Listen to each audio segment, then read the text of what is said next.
Queridos e queridas irmãs na fé, neste momento que nós queremos iniciar o nosso culto de louvor e adoração ao nosso Deus, especialmente nesse período também tão importante na Igreja Cristã, onde nós lembramos esse período da Quaresma, esses 40 dias que antecedem a Páscoa.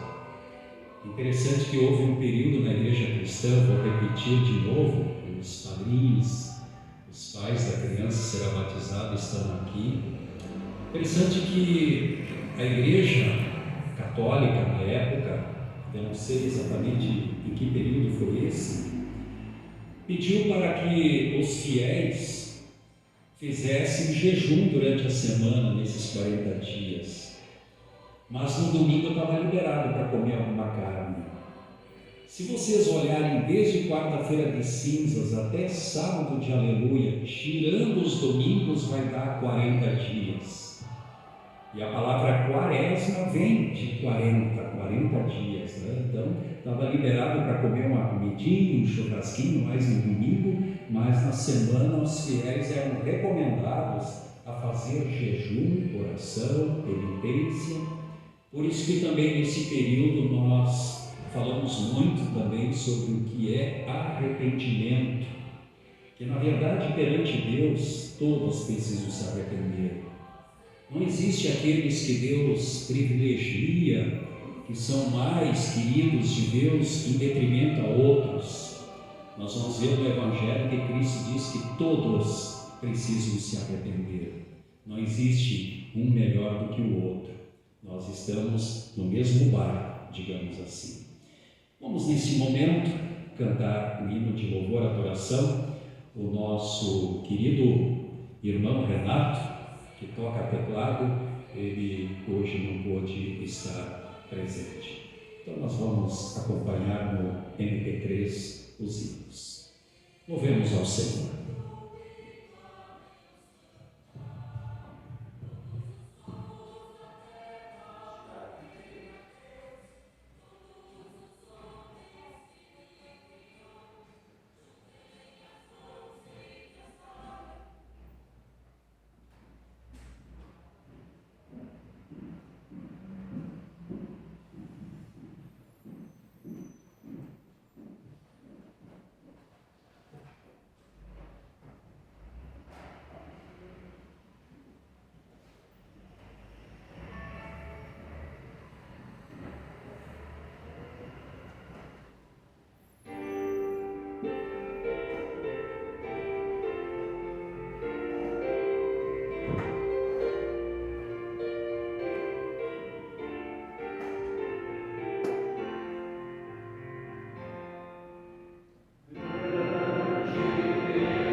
queremos pedir a presença do Deus Trino de forma responsiva.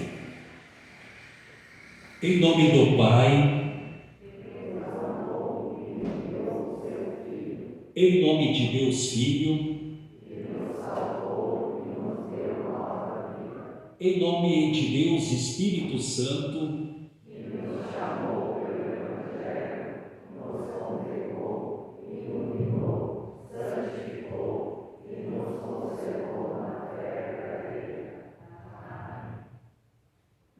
também queremos neste momento confessar os nossos pecados a Deus com sinceridade de coração, também de forma responsiva. Lá na confissão que aparecem as palavras, vamos em frente, mais isso, por aqui.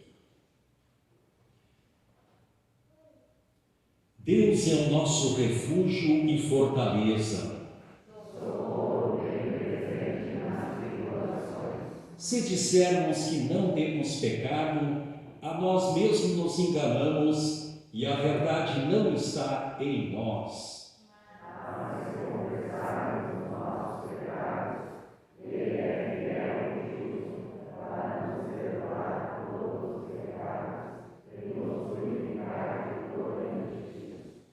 Confessemos, pois, os nossos pecados ao nosso Deus, suplicando o seu perdão. O façamos em conjunto.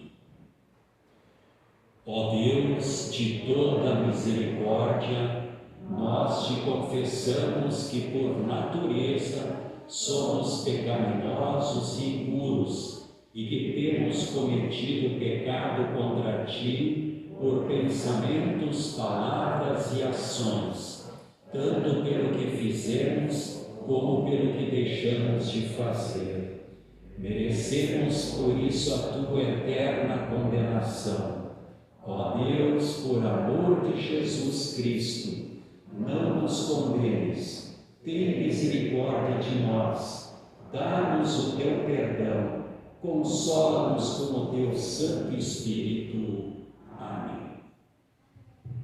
Irmãos e irmãs, tendo, pois, confessado os vossos pecados, como ministro da palavra de Deus, chamado e ordenado, vos anuncio a graça do Senhor e Salvador Jesus Cristo e vos perdoo todos os vossos pecados, em nome do Pai e do Filho e do Espírito Santo. Amém. E nós temos diante de nós o Salmo para esse terceiro domingo na Quaresma. Vou perguntar para o Luiz se é possível dar uma diminuída, porque a escola usou o microfone, ficou um pouco alto e está dando um retorno. É possível descobrir onde fica o microfone? Obrigado, Luiz. Vamos ver.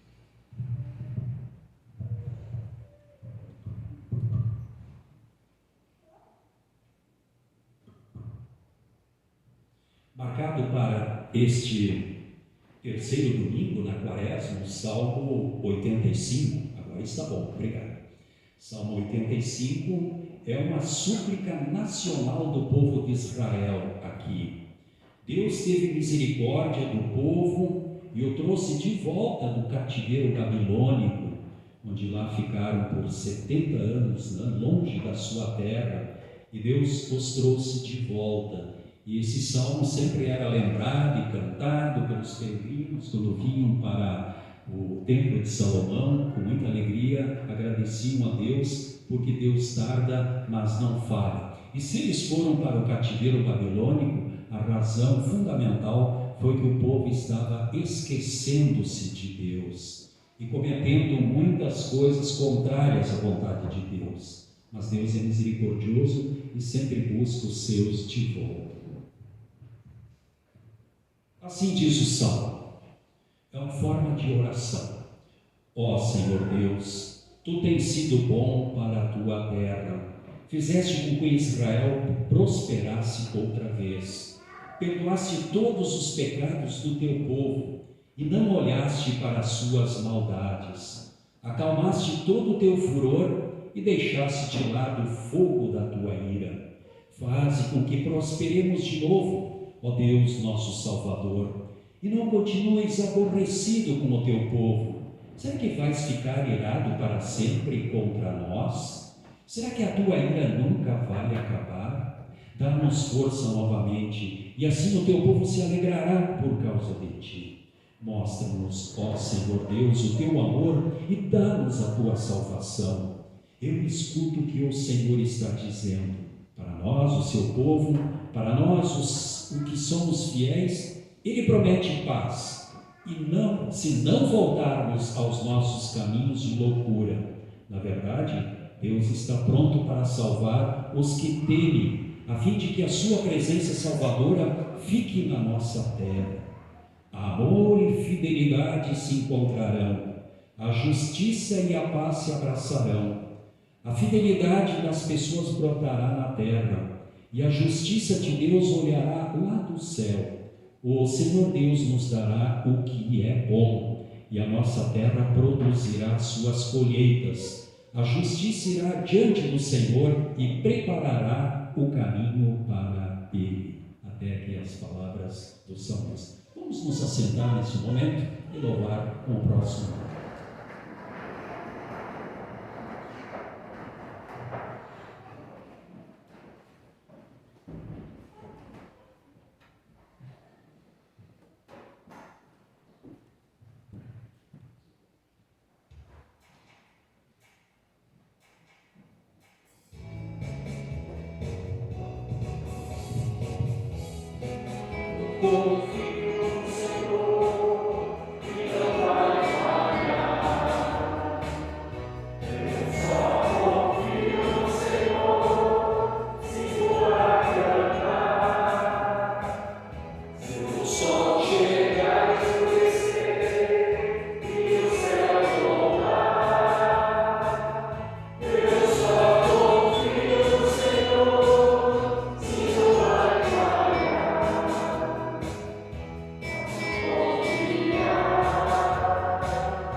Nós temos também para esse terceiro domingo na Quaresma, duas leituras, uma do Antigo Testamento, Ezequiel 33, 7 a 20, e depois também a Epístola do Apóstolo Paulo.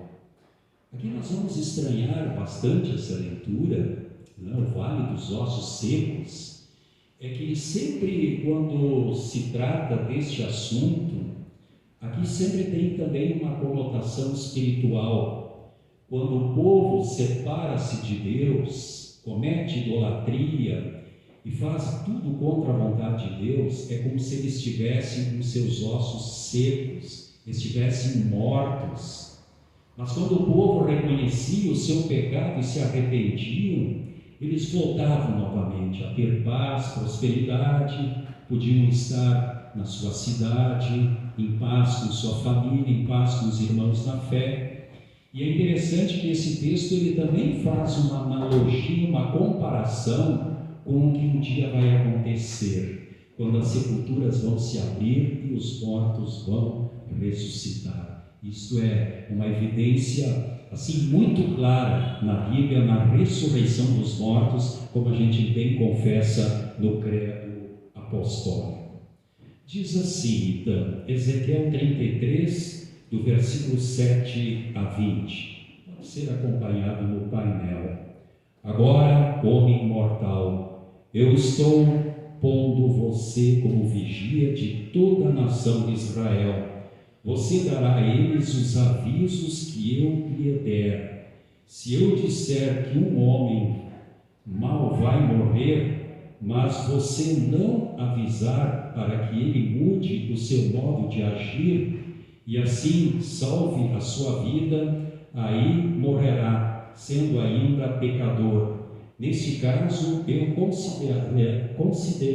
vou considerar você como responsável pela morte dele. Porém, se você avisar o homem mau e ele não parar de pecar, ele morrerá como pecador, mas você viverá. O Senhor me disse o seguinte: homem mortal, repita aos israelitas o que eles andam dizendo. Os nossos pecados e maldades são um peso para nós. Estamos nos acabando. Como podemos viver? Diga-lhes que juro pela minha vida que eu, o Senhor Deus, não me alegro com a morte de um pecador. Eu gostaria que ele parasse de fazer o mal e vivesse. Povo de Israel, pare de fazer o mal. Por que é que vocês estão querendo morrer? Agora, homem mortal, diga aos israelitas que quando um homem correto pecar, o bem que ele fez não o salvará. Se um homem mau pecar, parar de fazer o mal, ele não será castigado. E se um homem correto começar a pecar, ele não continuará vivendo. Se eu prometer dar a vida a um homem correto, e se ele começar a pecar porque pensa que a sua bondade passada o salvará, aí eu não lembrarei de nenhum das suas boas ações que praticou. Ele morrerá por causa dos seus pecados. E se eu avisar um homem mau dizendo que vai morrer, e se ele parar de pecar e fazer o que é bom e correto, por exemplo, se devolver o objeto que lhe deram como garantia de pagamento de uma dívida ou devolver o que roubou, se ele parar de pecar e seguir as leis que dão vida, ele não morrerá, mas viverá. Eu perdoarei os pecados que cometeu. Ele viverá porque fez o que é bom e correto. No entanto, se o seu povo diz: o que eu, o Senhor, faço não está certo, são eles que não estão certos. Quando um homem correto para de fazer o bem e começa a fazer o mal, ele morrerá por causa disso. Quando um homem mau para de pecar e faz o que é bom e correto, ele salvou a sua vida. Mas você, povo de Israel, diz: o que eu faço não está certo, eu o julgarei por aquilo que fazem. Até aqui, então, as palavras de Ezequiel 34, 33, 7 a 20. Estava correto ali no painel a leitura? Ah, não estava, perdão. Foi colocada uma outra leitura ali, então perdão, mas esta é a leitura. Vamos ouvir também 1 Coríntios 10, 1 a 13, palavras do apóstolo Paulo. O apóstolo Paulo diz para a sua congregação de Corinto: lá havia problemas, confusão, animosidades entre os irmãos na fé, e aí o apóstolo Paulo lembra a eles como Deus foi misericordioso para o povo do passado, o povo de Israel, Quando o povo se desviava, Deus ia atrás, reconquistava o coração do povo, os trazia de volta para a sua terra. Deus sempre é misericordioso. Vamos ouvir 1 Coríntios 10, 1 a 3. Irmãos, eu quero que vocês lembrem do que aconteceu com os nossos antepassados que seguiram Moisés. Todos foram protegidos pela nuvem e passaram pelo Mar Vermelho. Como seguidores de Moisés, eles foram batizados na nuvem e no mar. Todos comeram da mesma comida espiritual e beberam da mesma bebida espiritual, pois bebiam daquela rocha espiritual que ia com eles, e a rocha era Cristo. Mas Deus não ficou contente com a maioria deles, e por isso eles morreram, e os seus corpos ficaram espalhados no deserto. Tudo isso aconteceu a fim de nos servir de exemplo, para nós não querermos coisas más como eles quiseram, nem adorarmos ídolos como alguns deles adoraram. Como dizem as Escrituras Sagradas, o povo sentou-se para comer e beber e se levantou para se divertir. Não devemos cometer imoralidade sexual, como alguns deles fizeram. E porque eles fizeram isso, 23.000 deles caíram mortos num dia só. Não devemos pôr à prova a paciência de Cristo, como alguns deles fizeram, e por isso foram mortos pelas cobras. Vocês não devem se queixar, como fizeram alguns deles, e por isso foram destruídos pelo anjo da morte. Tudo isso aconteceu com os nossos antepassados, a fim de servir de exemplo para outros, e aquelas coisas foram escritas a fim de servirem de aviso para nós, pois estamos vivendo no fim dos tempos. Portanto, aquele que pensa que está de pé, é melhor ter cuidado para não cair. As tentações que vocês têm de enfrentar são as mesmas que os outros enfrentaram, mas Deus cumpre a sua promessa e não deixará que vocês sofram tentações que vocês não têm forças para suportar. Quando uma tentação vier, Deus dará forças a vocês para superá-la, e assim vocês poderão sair dela. Essas as palavras da epístola do apóstolo Paulo. Vamos louvar nosso Deus no próximo hino que está indicado.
ouviremos agora o Santo Evangelho, em reverência à leitura do Santo Evangelho, os que puderem se colocar de pé para ouvirmos o Santo Evangelho para este terceiro domingo na Quaresma.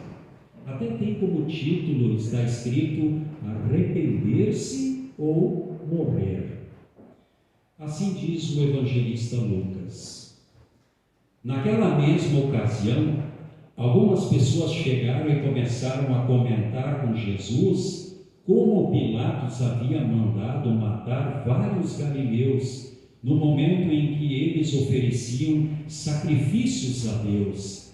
Então Jesus disse: vocês pensam, se aqueles galileus foram mortos desse jeito, isso quer dizer que eles pecaram mais do que os outros galileus? De modo nenhum. Eu afirmo a vocês que se não se arrependerem dos seus pecados, todos vocês vão morrer como eles morreram. E lembrem daqueles 18 do bairro de Siloé, que foram mortos quando a torre caiu em cima deles. Vocês pensam que eles eram piores do que os outros que moravam em Jerusalém? De modo nenhum. Eu afirmo a vocês que se não se arrependerem dos seus pecados, todos vocês vão morrer como eles morreram. Então Jesus contou esta parábola. Certo homem tinha uma figueira na sua plantação de uvas, e quando foi procurar figos, não encontrou nenhum. Aí disse ao homem que tomava conta da plantação: olhe, já faz 3 anos seguidos que venho buscar figos nesta figueira e não encontro nenhum. Corte esta figueira. Por que deixá-la continuar tirando a força da terra sem produzir nada? Mas o empregado respondeu: patrão, deixe a figueira ficar mais este ano. Eu vou afofar a terra em volta dela e pôr bastante adubo. Se no ano que vem ela der figos, muito bem. Se não der, então mande cortá-la. Até aqui as palavras do Santo Evangelho. Vamos, como fazem todos os verdadeiros cristãos, confessar a nossa fé cristã nas palavras do credo apostólico. Creio em Deus, Pai Todo-Poderoso, Criador do céu e da terra, e em Jesus Cristo, seu único Filho, nosso Senhor, o qual foi concebido pelo Espírito Santo, nasceu da Virgem Maria, padeceu sob Pôncio Pilatos, foi crucificado, morto e sepultado, desceu ao inferno, no terceiro dia ressuscitou dos mortos, subiu ao céu e está sentado à direita de Deus Pai Todo-Poderoso, onde há de julgar os vivos e os mortos. Creio no Espírito Santo, na Santa Igreja Cristã, a comunhão dos santos, na remissão dos pecados, na ressurreição da carne e na vida eterna. Amém. Corre uma fonte divinal, este é um hino bem voltado à Quaresma, em preparação à mensagem. Vamos louvar o Senhor. Podem ser.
Que a graça do Senhor e Salvador Jesus Cristo, o amor de Deus Pai e a comunhão do Espírito Santo estejam convosco ao meditarmos no Evangelho para este terceiro domingo na Quaresma, o Evangelho de Lucas 13, 1 a 9.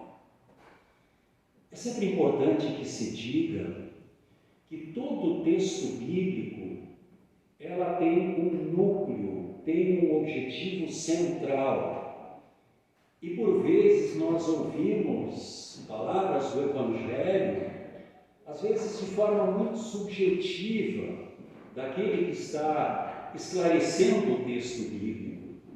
Mas todo o texto bíblico, especialmente o de hoje, ele tem um objetivo, um núcleo central. Que nós não podemos nos distanciar, nós não podemos fugir do que realmente aqui está sendo apresentado no Evangelho.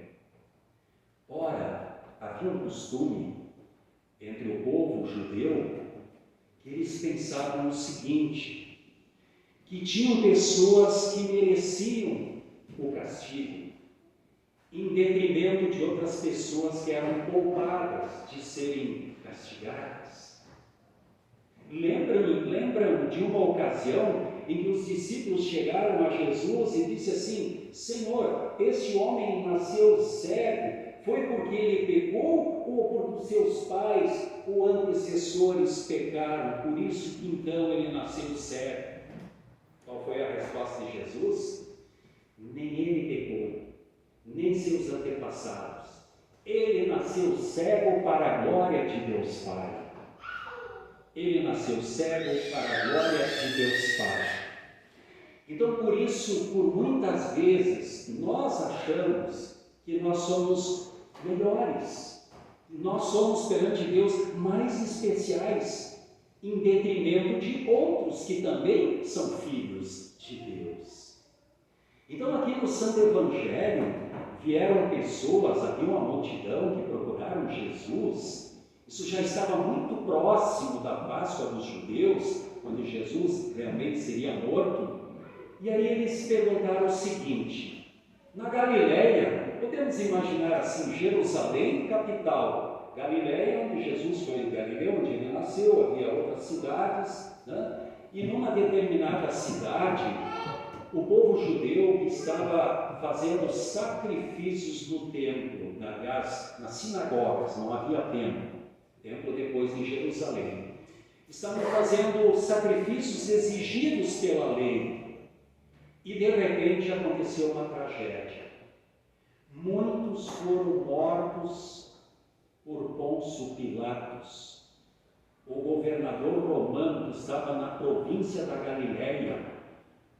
Muitos foram mortos exatamente quando eles estavam na sinagoga fazendo lá seus sacrifícios como expiação dos seus pecados. Vocês sabem que todo sacrifício no Antigo Testamento, o aspergir sangue de animais, tipificava, simbolizava o futuro e definitivo sacrifício que foi o de Cristo. Então era uma exigência, estava na lei.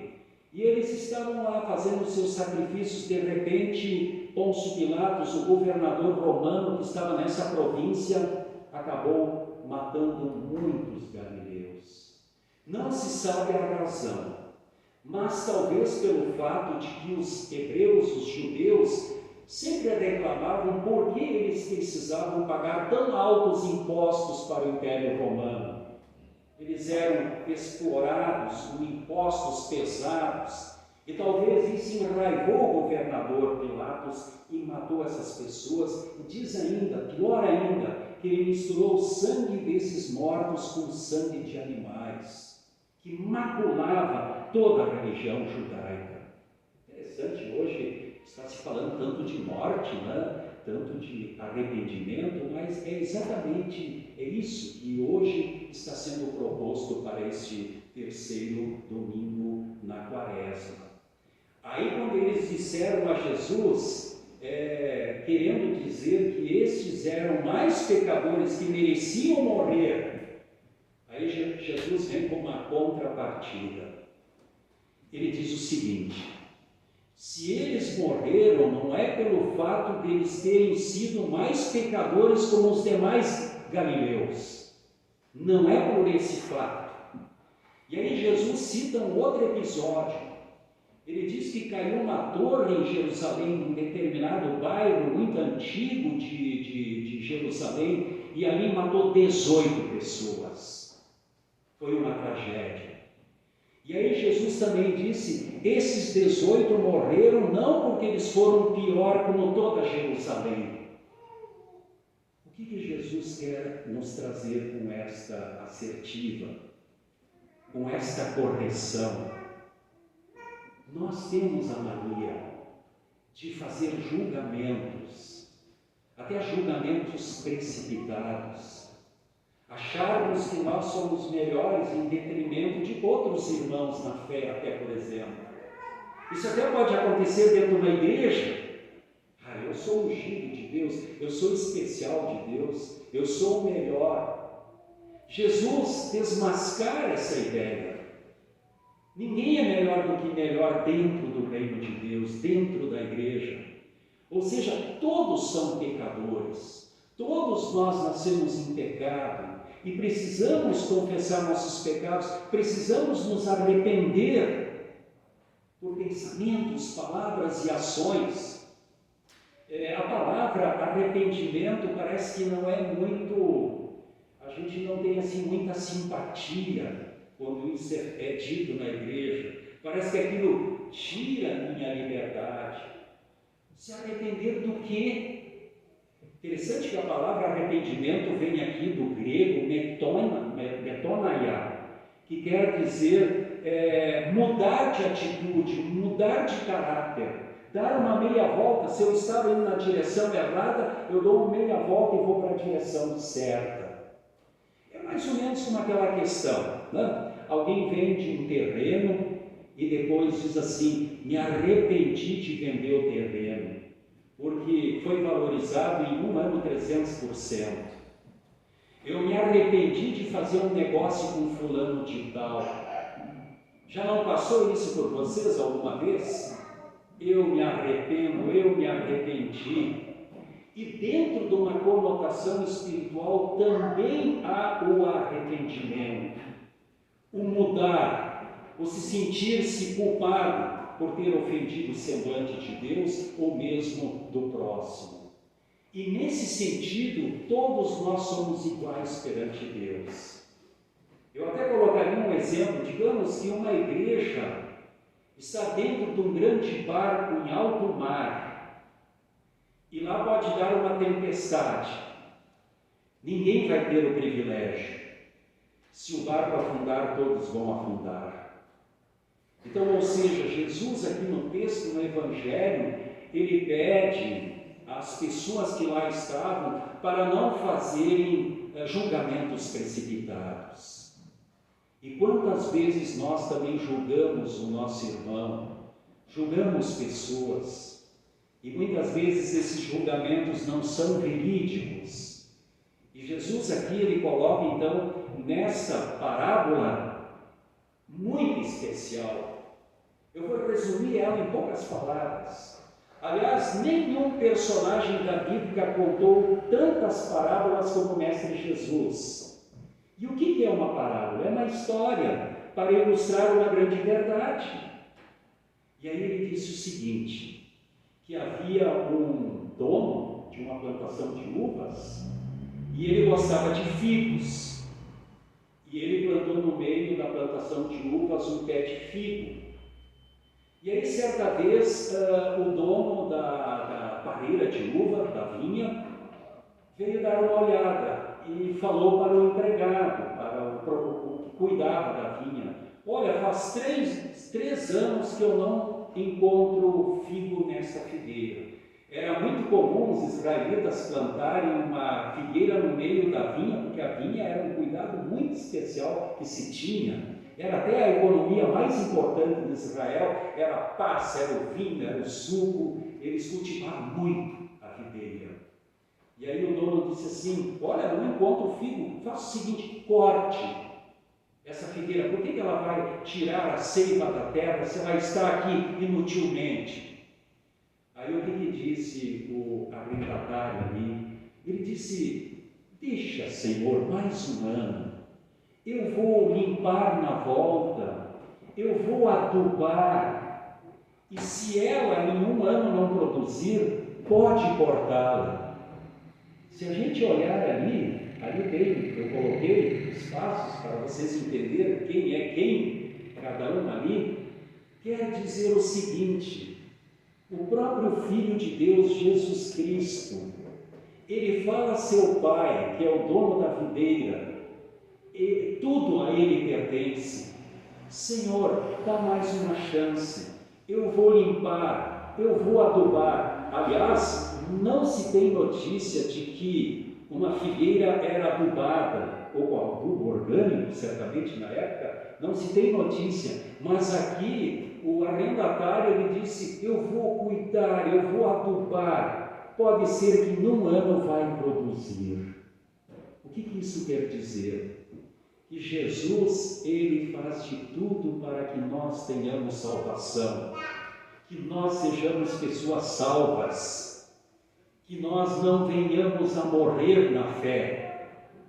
Jesus quer que todos se salvem, que ninguém pereça, e o amor de Jesus é muito grande por nós, por isso que ele quer cultivar. Tem uma música, que eu creio que é da Igreja Batista, que diz assim: meu amigo, hoje tens a escolha, vida ou morte, qual vais aceitar? Amanhã poderá ser muito tarde, hoje Cristo lhe quer aceitar.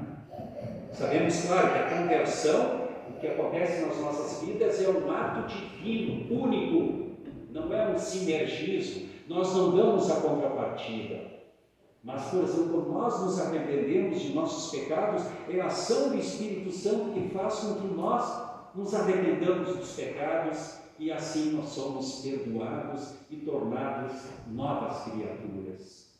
Por isso, irmãs e irmãos, especialmente também os padrinhos, os pais dessa criança que será batizada, não vamos fazer, e Jesus combate isso, julgar as pessoas.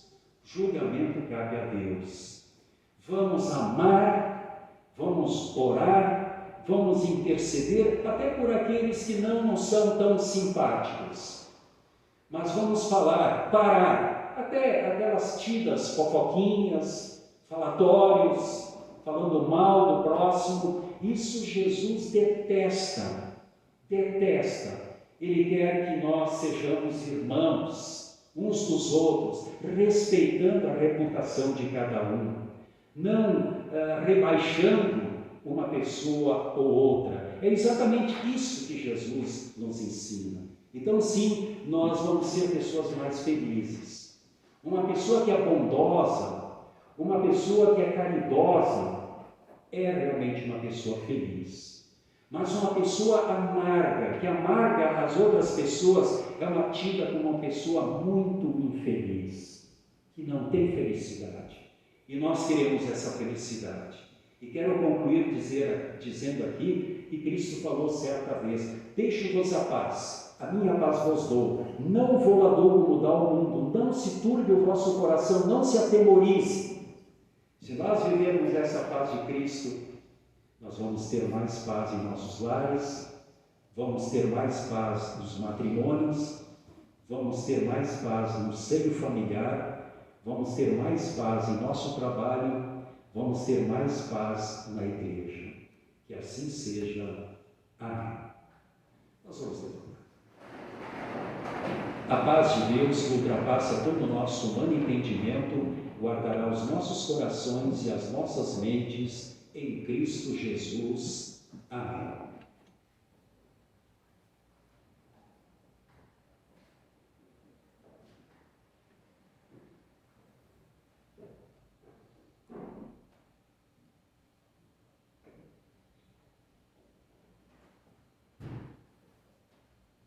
Oremos ao Senhor.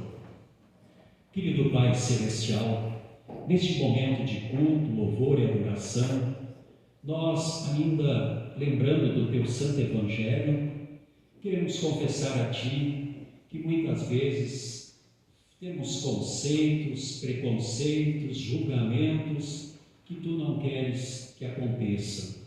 Por isso, Pai amado, faze que possamos nos arrepender quando prejudicamos o nosso próximo ou prejudicamos com nossas ações, omissões, frente ao teu semblante. Tu és um Deus de amor, Tu és misericordioso, Tu quer que nós vivamos uma vida de felicidade, de alegria, de contentamento e que estejamos de bem com a vida e também com o nosso próximo. Por isso, Jesus teve que ser corretivo, corrigindo as pessoas e dizendo a elas que dentro do reino de Deus não existe os mais privilegiados em detrimento de outros. Por isso, Pai amado, que queremos ser irmãos numa única unidade, sempre falando bem um do outro e respeitando a individualidade de cada um. Pai amado, também intercedemos pelos que estão sofrendo pela guerra, especialmente famílias enlutadas, e nós te pedimos e intercedemos que Tu possas travar esta guerra, fazendo que muitos possam se mobilizar para que possa cessar essa guerra que tem ceifado tantas vidas. É o que nós te pedimos, nós te imploramos, a Ti intercedemos. Seja também com os doentes, especialmente da nossa congregação, pastor emérito Mário Hesse, também a dona Júlia Guê e o Siegfried Graf, que precisam da Tua ajuda. Seja feita a Tua vontade na vida deles, e se Tu o quiseres, recupere a sua saúde. É isso, Senhor, que nós te pedimos. Também abençoe os pais, os padrinhos que aqui estão e esta criança que será batizada, para também viverem dentro da unidade que é Jesus Cristo. É isso que te pedimos e oramos a oração que Teu Filho nos ensinou. Pai nosso que estás nos céus, santificado seja o Teu nome. Venha o Teu reino, seja feita a Tua vontade, assim na terra como no céu. O pão nosso de cada dia nos dá hoje, e perdoa-nos as nossas dívidas, assim como nós também perdoamos aos nossos devedores. E não nos deixes cair em tentação, mas livra-nos do mal, pois Teu é o reino, e o poder, e a glória, para sempre. Amém. Em preparação ao batismo da Nicole Tiffense Castilho, nós queremos então cantar as 3 estrofes. Enquanto entrar na terceira estrofe, já convidamos então os padrinhos, os pais, a virem circundar aqui a pia batismal. Vamos sentar, louvar nosso Deus.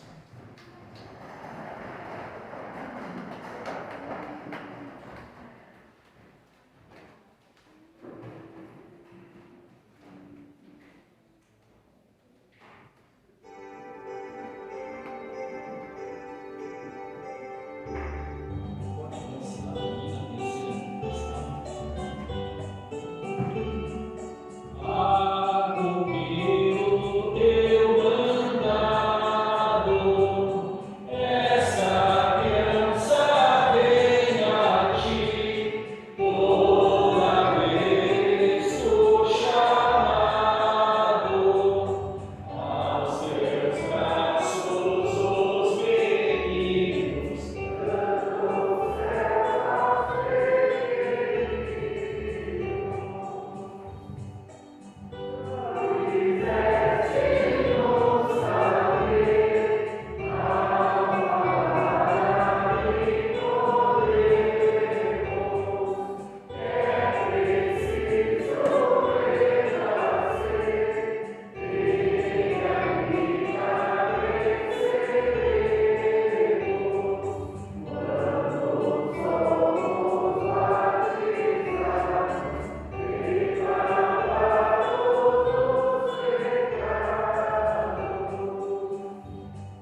Prezados padrinhos, madrinhas, prezados pais que aqui estão, para este momento de batismo. Tivemos um problema, né? Tem problema, vamos deixar. Os imprevistos estão acontecendo hoje, né? Mas como nós havíamos falado antes, o imprevisto foi tão grande que até esqueci meu livro de liturgia no escritório. Mas nós vamos falar as palavras que a gente sabe que são importantes a se dizer neste momento. Certa vez Cristo disse e escreveu, o evangelista escreveu: ide por todo o mundo, pregai o evangelho, batizando-os em nome do Pai, do Filho e do Espírito Santo. E quando Jesus falou ide, ele falou no imperativo. É uma ordem, não é um convite. Que todos venham para o concerto batismal. E como já havia dito um pouco antes do culto, nós, principalmente as igrejas históricas, trazemos também crianças ao batismo. Porque o batismo é um ato de Deus na vida de uma criança. Mesmo que a criança não saiba o que está acontecendo, o batismo é um sacramento, é um ato sagrado que Deus faz milagrosamente a sua operação no coração de uma criança, transformando-a. Portanto, o batismo não é um mero simbolismo, não é um ato social apenas, mas eu diria assim, é um grande alicerce da igreja cristã. Porque no momento em que uma criança é batizada em nome do Pai, do Filho e do Espírito Santo, a ação de Deus através do Espírito Santo está transformando, está operando a fé salvadora. E essa fé salvadora permanece até o dia que nós adentrarmos a vida eterna. Por isso, nunca esqueçamos da importância do concerto batismal. Eu diria assim, é ouro dentro da igreja. É algo maravilhoso, algo importante que Deus nos trouxe como um fundamento para a nossa salvação. Uma criança pode não entender quem é Cristo, mas a partir do batismo ela recebe a graça salvadora de Deus. Isso também o apóstolo Paulo falou, Pedro falou. Por isso este é um momento tão importante, um momento tão singular, onde a água, unido com a palavra de Deus, traz os benefícios da graça de Deus. Não somente a água, mas a água unido com a palavra de Deus. Portanto, como havíamos dito antes, não importa a quantidade de água, não precisa ser imersão, pode ser até pinguinhos de água. Quanto a vocês, quando eu fui ser pastor em Bagé, Comunidade da Paz, em 88, no início, chamaram-me para uma emergência no hospital, uma criança que estava numa incubadora, num hospital filantrópico. E agora, como batizar a criança na cabeça? Uma irmã freira disse: olha, quando acontece uma emergência dessas, o padre coloca o conta-gota e batiza a criança na perninha. Fiquei todo assustado, mas batizei. Imediatamente liguei para os meus professores no seminário, dizendo: olha o que eu fiz, a sugestão que me deram. A resposta foi: certíssimo, pastor. Deus atuou nessa criança. Não importa a quantidade de água, um pingo de água, unido com a palavra de Deus, o milagre acontece. Por isso, recebe o sinal da cruz, tanto no rosto como no coração, em resgate do Cristo crucificado. Amém.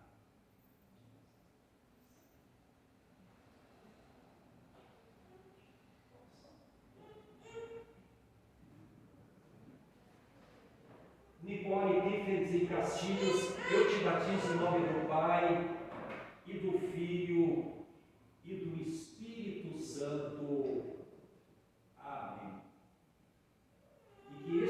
concerto batismal, faça com que você tenha todos os bens da graça no seu coração, hoje e sempre. Amém.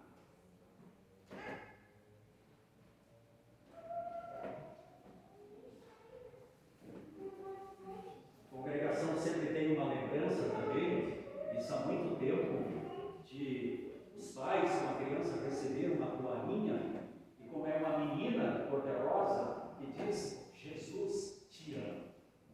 E sempre quando eu faço um batismo, fico muito emocionado, porque aquilo que nós falamos é Deus operando na criança com os seus meios da graça. Isso é um mistério da fé, mas Deus opera.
Senhor Jesus Cristo, a noite que foi traído, tomou o pão e, tendo dado graças, o partiu e deu aos seus discípulos, dizendo: tomai, comei, isto é meu corpo que é dado por vós, fazei isto em memória minha.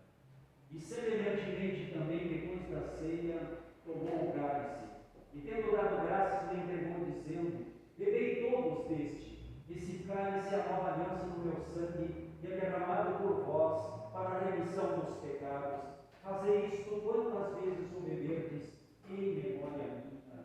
Amém. E a paz do Senhor esteja convosco, hoje e sempre. Amém.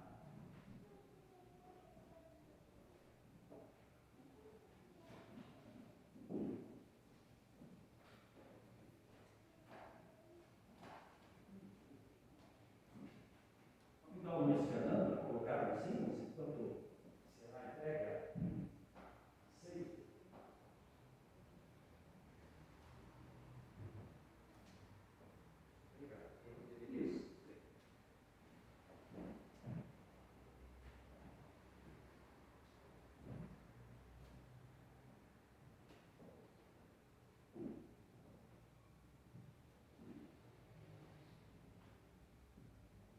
Depois da ceia consagrada, o pão e o vinho, ser recebido misteriosamente, é o corpo e sangue de Cristo para o fortalecimento da nossa fé.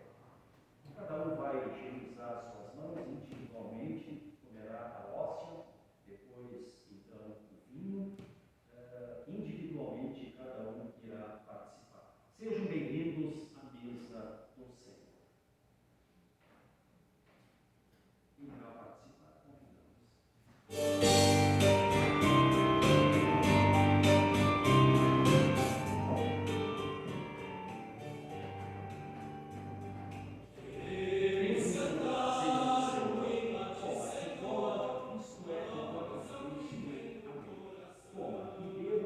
Isto é o sangue de Cristo.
WhatsApp, né? Então lá eles vão dizer quantos vão vir, né?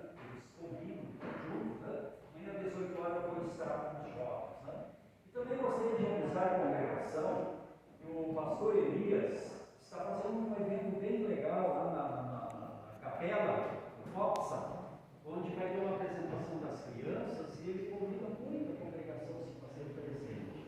Sexta próxima, às 19h30. Né? Vamos dar um apoio ao trabalho do pastor Elias ali, né? As crianças.